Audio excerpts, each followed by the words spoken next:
Hey guys, thanks for joining another edition here. And tonight is going to be another topic on recovery. And I get so many requests about the topic of recovery since we've started this channel. Probably more so than the funny stories of Oklahoma or the Motel 6 in Ohio. And those are good, fun stories. And the high school stories, those are fun too. Those are a blast to tell. But I get a lot of requests about the subject of recovery. And I don't care how many YouTube channels there are out there about recovery. I don't think there's enough. There should be an unlimited amount of resources and help. Resources is such a cliche term, but I think what matters the most is just real average people that have suffered from drug and alcohol addiction, or those families that have suffered from drug and alcohol addiction, somebody in their family that's suffering. Those real people sharing their strength and hope and recovery is what I think really helps people. So I am very glad to do it. Anything that can help somebody, I hope it's a blessing to somebody out there. And of course, always send us your request about some questions and items that you would like us to recover. We definitely will. So I thought of something interesting. We always think about recovery and somebody who hit the rock bottom, somebody who started getting help, somebody a month in or a month or two after their success. But I thought of a unique topic today. How about the phases right before recovery, right before somebody hits that rock bottom? And I think they almost have to, because if we're going by the Alcoholics or the Narcotics Anonymous curriculum, it states that you have become powerless over drugs and alcohol, and that your life has become unmanageable. So it makes logical sense that the dam has to break at some point. It almost just has to, especially if we're going by that principle there. But what leads up to that rock bottom? What are some things? So I have jotted down three things, maybe in no particular order, that led up to me stopping drugs and alcohol. So, first, I wrote down, you may make miniature attempts to stop. And akin to almost any addiction or any habit, whether that's fast food or, or whether that's cigarettes or whether that's some sort of addiction that's became so prevalent in your life that you're trying to make a New Year's resolution, you're trying to turn the rock with this, so to speak. You're trying to start off with a fresh, clean slate, probably for the millionth time. Okay, that's a habit. That's an addiction. That's a stronghold. If it's requiring that much effort for you to turn a new leaf with it, that's what you're dealing with. But with recovery, prior to the rock bottom, I think that people make many attempts to stop. Miniature, many. They'll also many. They will make multiple small steps to stop drinking and drugs. And so that also coincides with the AA literature. The curriculum says we tried to find an easier, softer way. And some good examples of that would be someone who may say, I'm going to start early drinking after work so I can go to bed sooner, so I can sleep it off better. A person may say, no more wine. No more wine. I'm gonna just stick with marijuana, pills, pardon me, beer, liquor. However, wine is the thing that I'm saying no to. So you will see these concessions, if you will. You will make concessions with your addictions of, I'll do this, but I'm definitely not going to do this anymore. And so you start bargaining with the addiction. You start bargaining with your stronghold or habit, and it will never, ever work. I think your heart may be in the right place, but it will provide no lasting solutions whatsoever.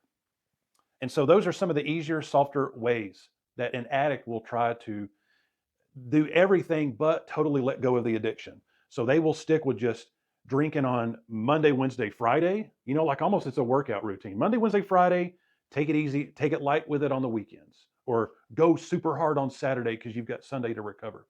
So whatever concessions you're making, one, they will not work. The easier, softer way will never work. You cannot bargain with addictions.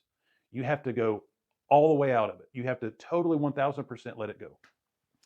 But it is or could be an indication that you are leaning towards finding a stopping point with it. So that's step one. You may make miniature attempts to stopping your addiction. Number two, you may make miniature attempts to get help. And so while this is really good natured things to do, it's never going to totally solve the problem until you totally let it go. But I remember prior to me stopping drugs and alcohol, I remember inquiring on the internet about recovery places to go for rehab. And as far and as you know, the recovery places that are private pay, which means you just pay out of pocket. You pay cash, credit card. A lot of assisted living is that way. They're just private pay. Insurance and the government doesn't assist with these type of recovery places, and so they cost thousands and thousands and thousands of dollars just for a month. Now there is no way in the world me and my family had this money to combined to pay for some of these private pay recovery places. Now, there are some that are state funded and those things are available. I just never thought about those. I just kind of did a Google search, and the first three that came up, I made some internet inquiries on. And when they were, 8, 10, 12, $15,000 for 60 days, they were completely out of the picture. And while I felt really hopeless when I discovered that, I also felt a false sense of satisfaction and accomplishment that, hey, I tried. I made three good stabs here on the internet of finding a place that could help me, and they're too expensive. So I guess I'll go home and drink. Not happy about going home and drinking, but I'm still going to go home and drink because the craving is still there. That's why people can't stop, is they're battling with a craving that's almost supernatural. It is stronger than anything than you can imagine. If you don't know what I'm talking about, then you don't deal with it and you don't know what the craving is like. The craving for drugs and alcohol or any addiction, whether that be sex addiction, whether that be eating disorders, people that cut themselves to relieve stress, and drugs and alcohol, these type of behaviors, these are anything but normal. Normal people are plagued by them though. And there are specific treatments and remedies to get you the help you need. But I just resorted back to drinking and drugs because, well, I can't afford the recovery that I need. So point number 2, you may make attempts to get help. Number 3, you may seek spiritual guidance. And this really hit home to me because I remembered going to pastoral counseling. I tried pastoral counseling for a month or two from a person who didn't struggle with drugs and alcohol, which is totally okay, but it didn't hit the nail where it needed to hit, quite like a support group does. An Alcoholics Anonymous or a Narcotics Anonymous group is going to be the most unfiltered, just no soft shoeing around it, counsel and advice, and most importantly, hope that you're going to find, and it's free. I can't say enough about it, of how much it helped me. And so for those reasons, you should explore spiritual remedies because it is a spiritual problem that requires a spiritual answer from above. But you also need to reach out to the people that are in these groups and get help from them as well. But I remember going to a spiritual pastoral counsel. It wasn't even a gentleman from my church. And we had some good discussions, but it was not enough. It only scratched the surface of what I was dealing with. But I do remember specifically, probably a few weeks prior to me hitting rock bottom and getting the help that I needed, is I went to my home church, Mount Olive, and I started going on Sunday nights. I could never make, and I think I worked on Sundays too, but plus the hangover, and I could never make it there on Sunday mornings. But I started to attend on Sunday nights. And if you've grown up in a church and you have been led astray by whether that's addictions or some sort of alternate lifestyle, or you just completely quit going altogether, you feel very judged when you go back. In reality, probably no one's judging you. In reality, they're glad to see you back, but they wonder where you've been. They wonder what happened. And they want to know your story of, well, okay, well, you used to live here, then you moved here, then you come back for a year, and then now we heard that you are on drugs and alcohol. And they just need it to make sense to them. And so I think people care, and that's what the devil does to us. The Bible says the devil is the accuser of the brethren. He is the accuser of the people of God. when we get led astray by these things and then we try to return back to the Father's house, what does the devil say to you? You don't belong. They don't accept you. You're a hypocrite, or they're a hypocrite. And just this endless list of lies, anything to keep you from getting the help you need. And so that's another reason why I went on Sunday nights, is so I could just sit in the back. I don't want to shake a bunch of hands and have to tell people, well, I lived here, well, now I live there. No, I was on a work assignment down there for 2 years, and then now I'm back here, and yeah, I'm not in church as much. And so I wanted to avoid that because I felt terrible about how I had let these things just completely nearly ruin my life. So I would just sit in the back and I would enjoy the service from there. Now, I'm struggling with drugs and alcohol, and quite honestly, I can't wait for this hour to end. I enjoy being there. I enjoy almost the reprieve of not having to worry about drugs and alcohol. But come the hour, an hour and a half, I'm ready to get home and start using drugs and alcohol again because I'm an addict. One Sunday night, though, in particular, and Sunday night's always a small gathering, so it was not a big special service by no means, but Pastor James was up there giving the word, and he just kind of started going around and praying for people. And we're all spread out. There can't be more than 30 of us there or something like that. But Pastor James came in the back to where I was, which is kind of a walk. I'm all the way in the back. And Pastor James hugged me. And he prayed for me. And even though it was the calm before the storm, the next couple of weeks would be complete hell on earth. I had no idea. However, that night, I do believe something broke in the spirit realm.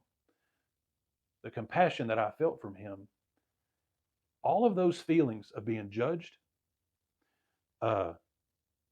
being inconsistent, being unfaithful, being unreliable. There was a time where I didn't turn my back on my church, but I let things of this world take me off course.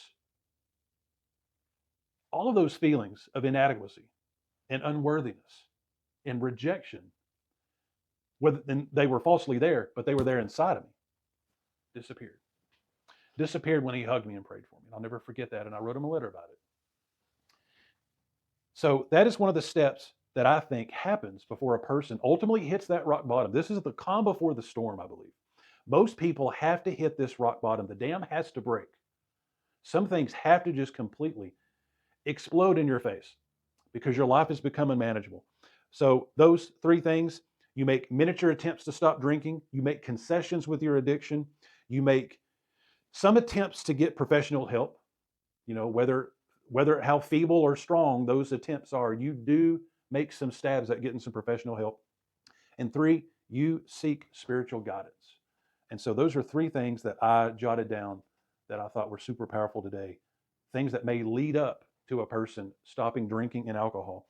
Now, lastly, you will have to hit rock bottom. And like I said prior, you almost want, now I'm not saying a person drink or use themselves to a rock bottom. I think a person that uses drugs and alcohol and hits a rock bottom is doing so not meaning to. Not many people just are deliberately, well, I guess they are out there, but for the most part, I don't think people are willingly trying to drug and drink themselves to death. I think we are inadvertently, but I think for the most part, people have to experience that rock bottom. You have to have a moment of clarity. That's what the curriculum calls it. You have to have that moment of clarity to where life hits you so bad and so hard, whether that's losing a job, losing a home, losing a spouse, losing custody of your children, losing your license, being arrested, being in the holding tank for 2 days, being sued, killing someone in a car accident accidentally, what health issues, finding yourself. That's what happened to me. I accidentally overdosed on drugs and alcohol and nearly passed away in my sleep from it. And so when I was finally able to come to, after a day trying to wake up, I was like comatose for like close to 2 days. And finally was able, and I remember telling myself inside, Michael, you're going to die here unless you wake up. I could feel, I didn't see a light, but I felt very inside here, here, I felt very scared because my insides knew that this is just maybe hours away from happening. And I'm just going to lay here because I've been here for a day and a half. And if I'm able to come to out of this, I got to call for help. And I got to get somebody to come get me and get me out of this house. That was so scary to me because I really did feel part of my body and my mind was starting to check out. I don't know how else to describe it, but I knew that I was hours away from dying. So when I did come to that last time, I did everything in my power to try to keep from passing out again. And then going through the detox, I should have went to the hospital, but going through the detox by myself, alone, with just nothing but me and Jesus, literally fighting hell over my spirit for those 2 nights. And then a woman from the North Cleveland Church of God that prayed with me over the phone, Miss Nora, literally commanding the spirits to turn loose of my mind, my will, and my emotions, and rebuking the spirit of death and that spirit of alcohol and drug addiction. That was my first 48 hours without alcohol. And the dreams that I had, or seeing something in the spirit. That's a whole nother video. But that was my rock bottom. That physical and spiritual hell on earth, really, for 2.5 days. One that I will never revisit ever again. I will never go through that again. And so it took that, along with some other, miniature failures in life. So I believe the rock bottom should happen. I think for most people it has to happen. I'm not going to will that on somebody, but if your friend or family member is going through a lot, and if they are experiencing a rock bottom, or they're getting close to a rock bottom, or you're trying to save them, we love our family members and we love our friends, but if you're constantly bailing them out and saving them, you may be preventing what needs to happen more than anything, and that is the rock bottom. Their life needs to hit a rock bottom. And as they say in the groups, some people's rock bottom even has a basement. So you may see some people hit an absolute rock bottom and you think, okay, today's the day. This person's going to finally get their life together. And then they don't stop at all. They may even double down. Well, their rock bottom actually has a basement, but it is coming. It has to come to a stop one way or the other, because as the curriculum says, and I'll wrap it up with this, that you are powerless over drugs and alcohol, and your life has become unmanageable. And lastly, in part of the curriculum, they say, if you've decided you want what we have and are willing to go to any lengths to get it, these are the steps that you have to make. You must acknowledge that you're powerless over drugs and alcohol. You must acknowledge that you're powerless over fill in the blank, whatever addiction has you. The Bible says, whatever sin easily besets you. What's the thing that you fall prey to easily? I mean, easily. It requires little to no effort on the addiction's behalf or Satan's behalf to tempt you. It is the thing that easily besets you. All right? So that's the thing you've got to be willing to let go of 100%. We hold on to so many things because we never really let them go. You've got to totally let go of whatever you're holding on to experience the freedom that God wants you to have, your family wants you to have, and deep down you want to have that too, and you can.